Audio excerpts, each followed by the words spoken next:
sobrevoamos aqui a Praia da Joaquina. Bastante surfista hoje.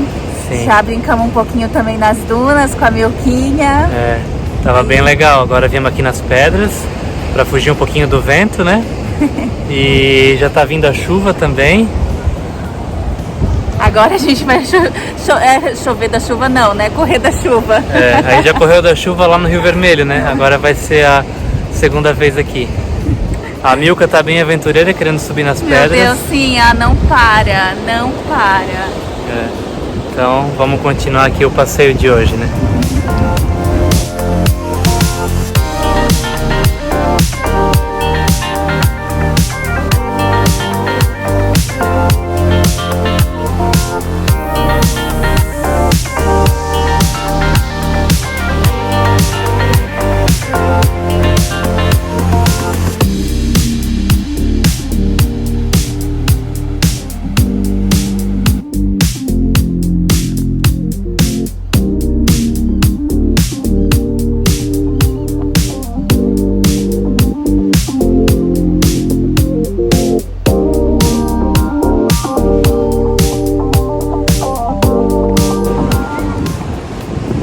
Cuidado é pouco, né? Ainda mais quando se tem um neném no colo.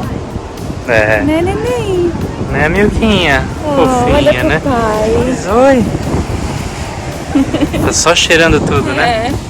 Então vamos continuar a descida.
A chuva já começou.